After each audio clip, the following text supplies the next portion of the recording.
Damon Dotson is on the bench with an injury, not a significant one. Dominant artist not playing in the game because of the suspension. You got some guards over there can just flat out score. And what Dana has as his luxury right now is an opportunity to teach, and he gets great students because you have to listen, because if you don't, the bench becomes great motivator. And this team could be extremely good if it understands how to do the little things. Within the game of basketball itself, there are a lot of little things. Blocking out, taking the charges, making the right play, spinning back on transition. You have to win the game within the game. Good teams understand that. That's where he's pushing this Oregon team to be. Well, they've certainly been good from the line today as a team, 10-10. Meanwhile, talking about Joseph Young, he's 8 for 8 from the stripe. Entering today, the Ducks shooting 73% from the line. And Huff, my goodness.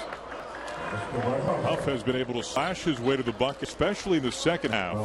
Draw contact, finish, and go to the line. Well, Huff and Anderson are averaging 46 points a game between two of them. They only had 9 points last night. And today, you know, Huff has scored his 20th point. Anderson has 14, so I'm sure Coach Jones is happy to see those two players get back on their game. Even though they're down in this game, they have an opportunity to hopefully get a W tomorrow and certainly get on track. They have Butler next after this tournament, so there's no easy night off for this North Dakota team. When Huff came to North Dakota, he was really known as a guy who would slash his way to the basket.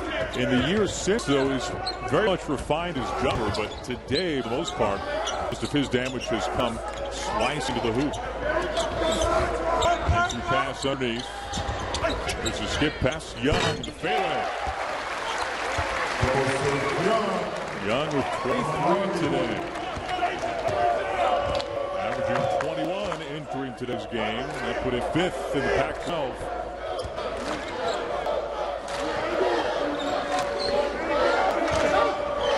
It was 2-3 zone all afternoon. It's an active 2-3 that really gets to shoot. Nice teardrop there from Anderson. A curl around a man.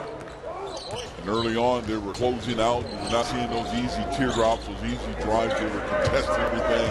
This is what happens when you get a lead in the game. You tend to relax. And that's why you see Coach Alton continuing to coach. Because fans look at a game and they'll see the bending, the dunks, and the three-pointers.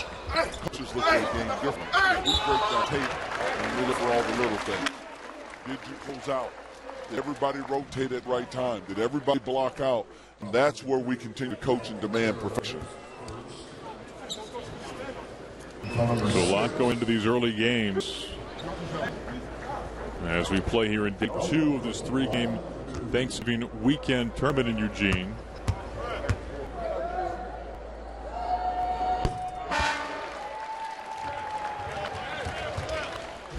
Well, for a complete wrap-up of all the weekend's Pac-12 football matchups, don't miss Pac-12 Playbook. You'll hear from all the coaches, plus get insight and antics from our in-studio team. Rick Neuheisel, Ronnie Lott, Mike Yam. That's Pac-12 Playbook tomorrow at 9 on Pac-12 Networks. So you want to stick around. Pre-game coverage starting tonight at 6:30.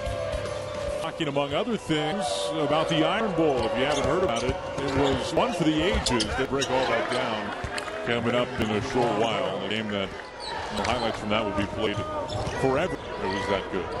Oregon had King Wheaton and the pick. In that game, it becomes the kick. That's right. They give you a little tip on what's coming up. That's just the beginning. Body fake there, Khalees. Backs it out. Up defending.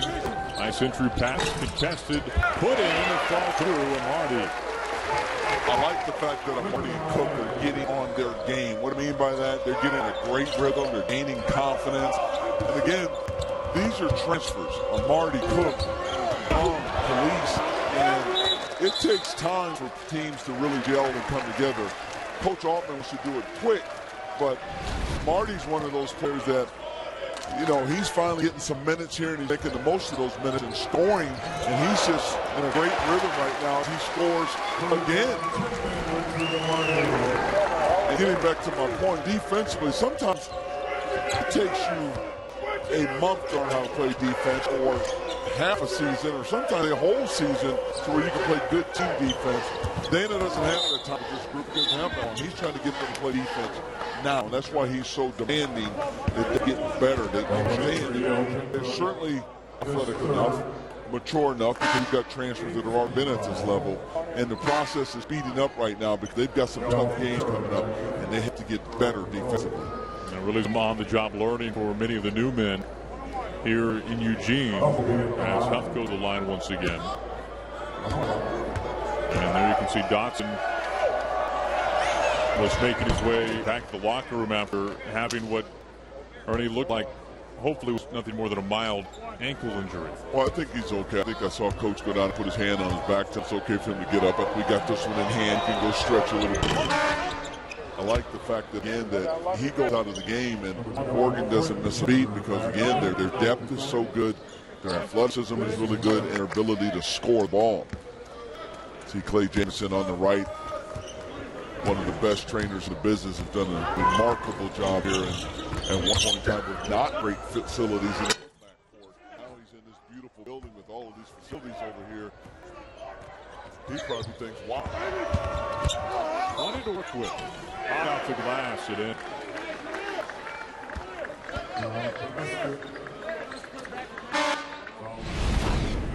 See the injury early. If you weren't with us here, when Dotson turns the left ankle right there, it turns over on him, and that's the thing that took him out of the game. So he jumps off of it right away, and didn't look like it was a high ankle sprain, which are the worst kinds, except what I call a normal ankle sprain. And he walked off pretty good, but the Northern Indians have put him back in the game. I'm hoping he's able to be able to play tomorrow. But they have enough numbers that where they sit him tomorrow, it gives another one of these players the opportunity to step up in a starting role in key major minutes and perform. You know, speaking of Dotson, we talked so much about Joseph Young, who today has picked up his fourth 20-plus point game of the season. Dotson and Young played together at Yates High School in Houston. Where they average how many points a game? Just south of 115 as a team. Now, you could imagine probably scored only 80 or 90 in some games. That means in another game scored 130 or 140. It's terrifying. That was a national record, as you might imagine. Contact made on the floor against Richard Amarty. Speaking of Young, who today has dropped 23 points against North Dakota, he has been sensational from the line, 42 of 47 from the stripe. Young has been deadly in transition. He's been able to finish when highly contested under the hoop.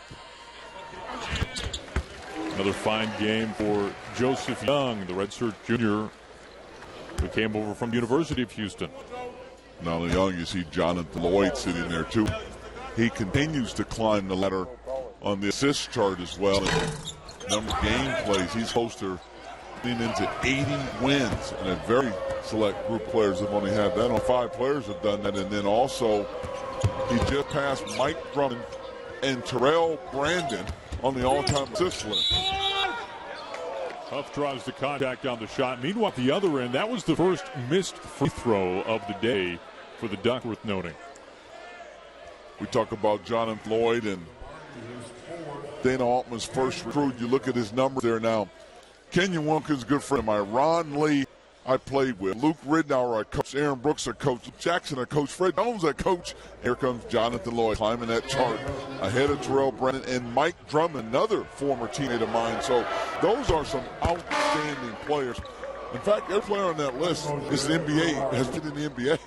And here he is climbing the charts, having an opportunity to move by several of them this year.